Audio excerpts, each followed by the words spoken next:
शिवा!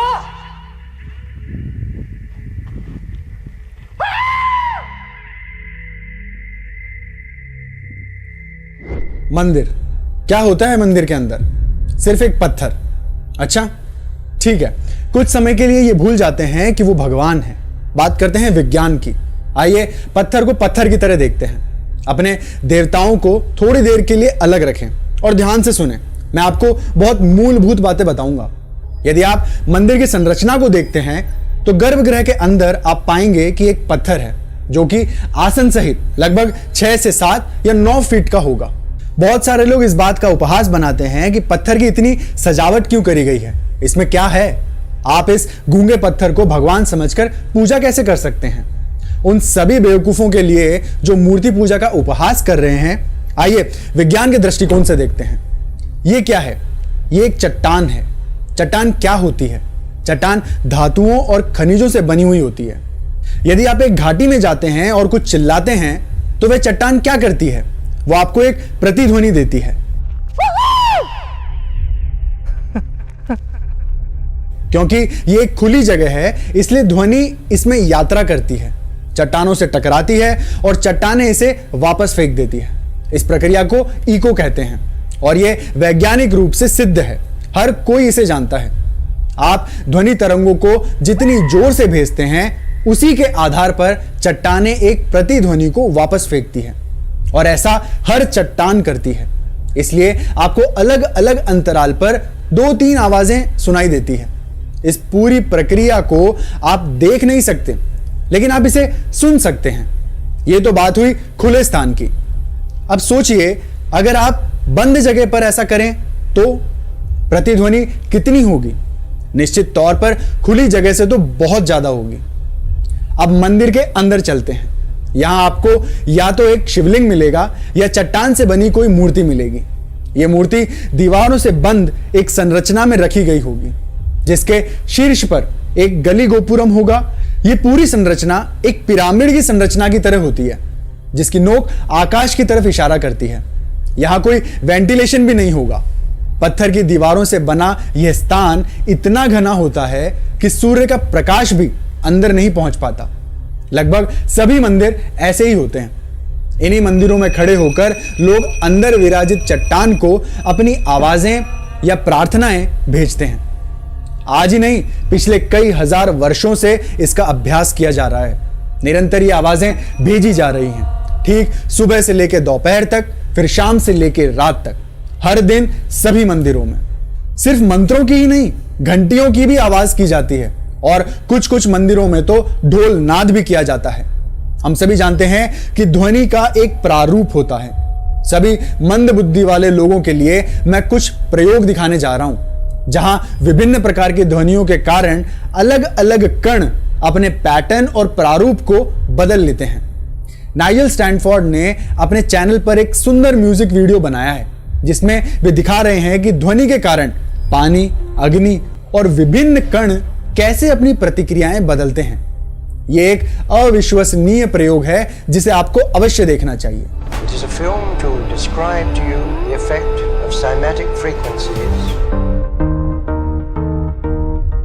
अब आपके शरीर की बात करें तो उसका 72% जल तत्व है, 12% पृथ्वी तत्व है, 6% वायु तत्व है, 4% अग्नि तत्व है और बाकी के 6% आकाश तत्व है। आपको नहीं लगता कि इन ध्वनियों का आपके सिस्टम पर भी प्रभाव पड़ता होगा? जरा देखिए कि पानी कितनी तेजी से ध्वनि का जवाब दे रहा है। इसी प्रकार अग्नि भी दे रहा है।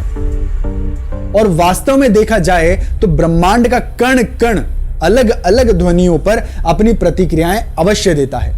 अतीत के योगियों ने हमेशा कहा है कि ध्वनि अस्तित्व का आधार है। प्रत्येक साकार दृश्य एक प्रकार से ध्वनि का ही पुनर्जन्म है।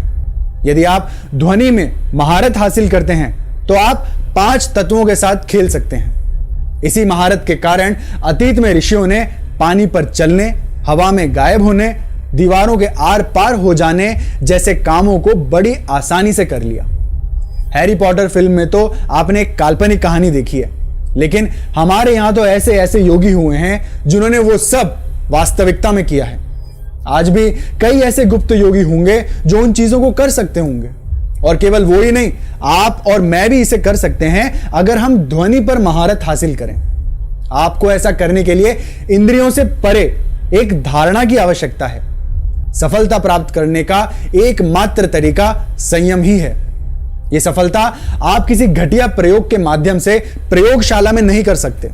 जिन्होंने ऐसी कोशिश की वो या तो विक्षिप्त हो गए या अनुसंधान में बहुत सारा पैसा बर्बाद करके पूरी तरह से असफल हो गए। जिन्हें योग करने में आलस होता है, ऐसे लोगों को निराश करने के लिए मैं क्षमा प्रार्थी हूं, लेकिन ध्यान के अलावा तकनीकी रूप से देखा जाए तो कोई दूसरा रास्ता नहीं है। ठीक है, मैं आपको एक और सलाह देता हूं। आप YouTube पर इस तरह के और भी प्रयोग देखें ताकि आप वो समझ पाएं जो मैं यहां कहना चाहता हूं। खैर, मंदिरों के अंदर कुछ मंत्रों का जाप किया जाता है। इससे क्या होता है? ध्वनि पत्थर को छुएगी और अलग अलग दिशाओं में वापस उछलेगी। अब क्योंकि यह एक बंद कमरा है तो ध्वनि की ऊर्जा को मुख्य द्वार से होकर ही गुजरना पड़ता है, और जो भी सामने खड़ा होता है वो पूरी तरह से उस ऊर्जा से भर जाता है। मंदिर में इन पॉजिटिव वाइब्स का अनुभव आपने भी किया होगा। अब यह देखिए कि मंदिर में किसका जप किया जाता है। सुबह किया जाता है विष्णु सहस्रनाम, भगवान विष्णु के 1000 नाम, और रात में होता है ललिता सहस्रनाम, देवी पार्वती के 1000 नाम। शिवोपासना मंत्रम, लिंगाष्टकम, ओम नमः शिवाय, निर्वाण शतकम आदि आदि मंत्रों का मानव प्रणाली पर अलग अलग प्रभाव पड़ता है।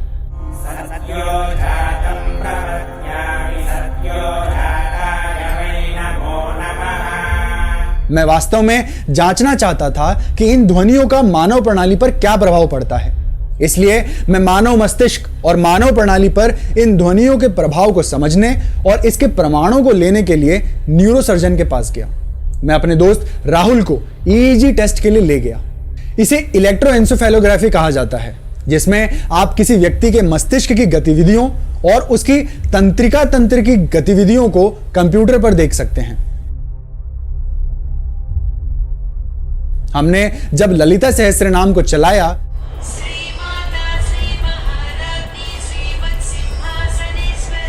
राहुल रिलैक्स हो फेज अक्सर फर्स्ट నుంచి चल हां रे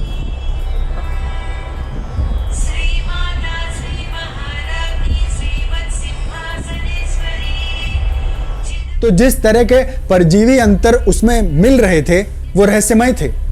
हे भगवान, अब मैं समझा, ये आवाजें कुछ अलग तरीके से इंजीनियर की गई हैं। मंत्र की लय आपके परजीवी तंत्रिका तंत्र में जाएंगी और आपको 3 से 5 मिनट के भीतर गहरी नींद में डाल देंगी। मुख्य बात तो यह है कि ये मंत्र बहुत साल पुराने हैं। हमारे प्राचीन ऋषियों को यह कैसे पता चला होगा कि ये ध्वनियां पैरासिंथेटिक तंत्रिकाओं को प्रभावित करती हैं।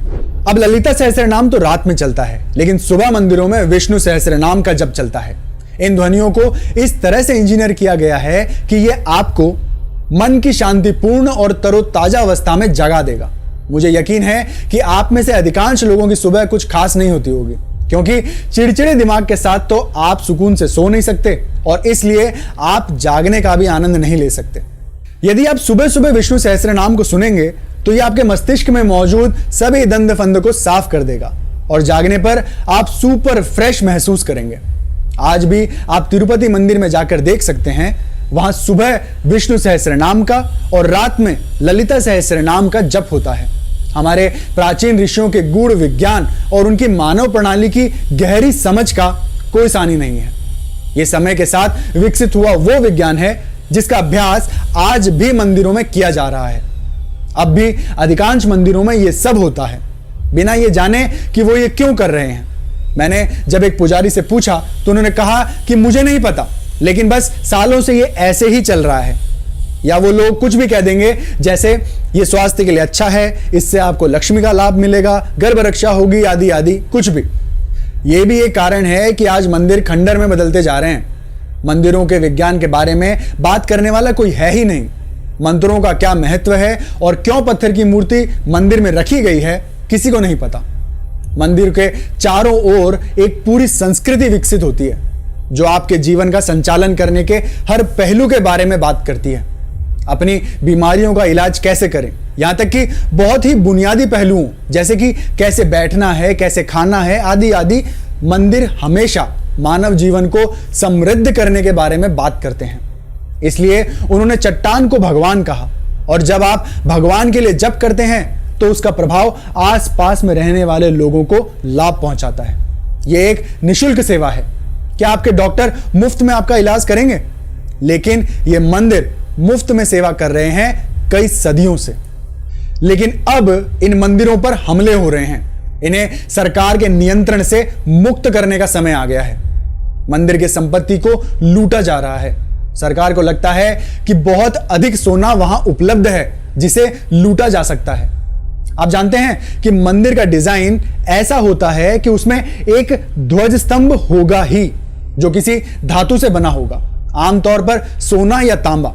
पीतल ध्वनि का अच्छा संवाहक है। सोना बिजली का एक उत्कृष्ट चालक है और इसमें ऊर्जा की उच्च ग्रहणशीलता होती है।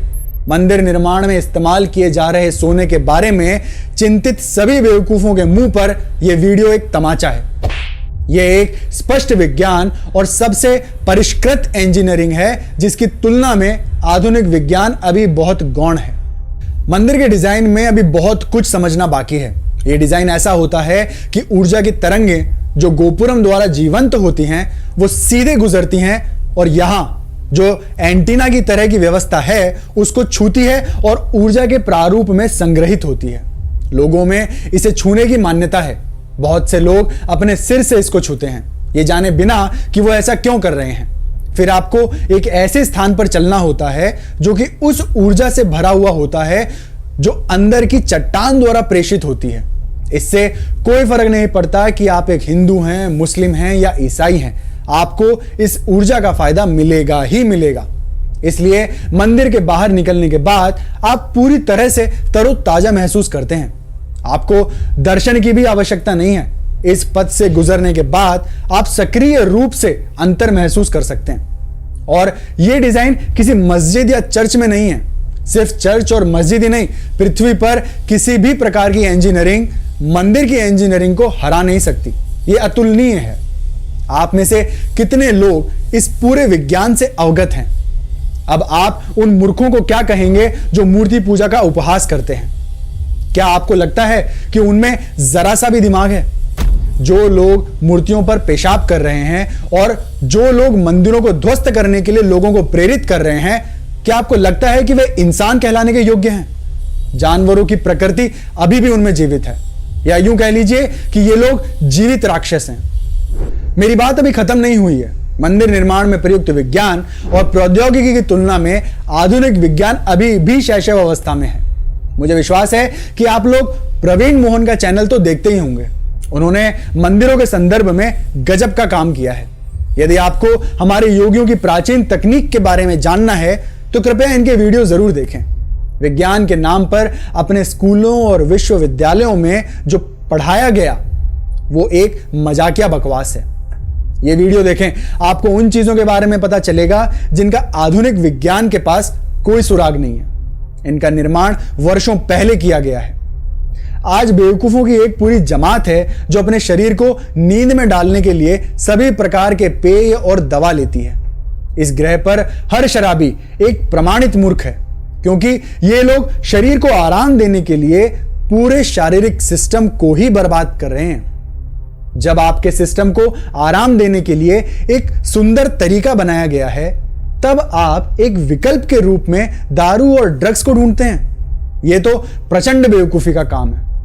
राज्य की आय को संतुलित करने के लिए सरकारें दारू के व्यापार को प्रोत्साहित करती हैं। यह तो मूर्खता का प्रतीक होना चाहिए।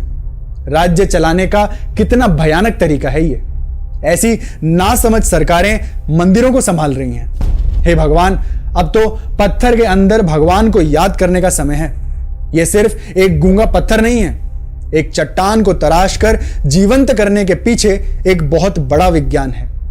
कई रहस्यवादियों ने अपने जीवन की ऊर्जा को एक चट्टान में बदल दिया है और उसे एक जीवित प्राणी की तरह क्रियान्वित किया है। सदगुरु ऐसे रहस्यवादियों का जीवित उदाहरण है। उन्होंने ध्यान लिंग का संरक्षण किया है। अधिकांश लोगों के लिए यह सिर्फ एक पत्थर नहीं है, यह एक जीवित प्राणी है। ऐसे भी भक्त हैं जो इन मूर्तियों से बातें कर सकते हैं और उनके काम भी होते हैं। अब कॉन्वेंट स्कूलों में पढ़े लिखे वो बेवकूफ जो सदग्रंथों से दूर भागते हैं, वो लोग जीवन के इन भक्ति भरे पहलुओं को नहीं समझ सकते हैं। ऐसे भी मंदिर हैं जिन्हें विशेष उद्देश्यों के लिए संरक्षित किया जाता है। हर रोग के लिए इस भरत भूमि के शक्तिशाली मनीषियों द्वारा संरक्षित मंदिर है, पर अब ये मंदिर खंडर में बदल गए हैं। इन मंदिरों की हालत देखता हूं तो मेरी आंखों में आंसू आ जाते हैं। ये इंजीनियरिंग के चमत्कार जो ब्रह्मांड के विभिन्न स्थानों से ऊर्जाओं का तार जोड़कर ब्रह्मांड के साथ संचार करने के लिए शक्तिशाली उपकरणों के रूप में कार्य करते थे, अब एक ऐसी भयानक स्थिति में है। उफ, मूर्खों को इस बात का कोई पता नहीं है कि ये मंदिर किस लिए बने हैं। और सबसे खराब बात, मंदिर सरकार के नियंत्रण में है। मंदिर के फंड का दुरुपयोग नर्क की तरह किया जा रहा है। मंदिर की संपत्ति बेची जा रही है। उन जगहों पर चर्चों का निर्माण किया जा रहा है। क्यों? क्या हम एक बार के लिए सभी झगड़ों को एक तरफ रखकर सिर्फ इस एक कारण के लिए एकजुट हो सकते हैं कि सरकारी नियंत्रण से मंदिर मुक्त हों? यह मत सोचो कि हमारे देवता आएंगे और हमारे प्रिय मंदिरों को बचाएंगे। हमको स्वयं उठकर कुछ करना होगा। आप कहीं भी हों, आप जो भी हों, चाहे आप मुस्लिम हो, ईसाई हो या हिंदू हो, कृपया इस आंदोलन का हिस्सा बने। फ्री टेंपल्स फ्रॉम सरकार।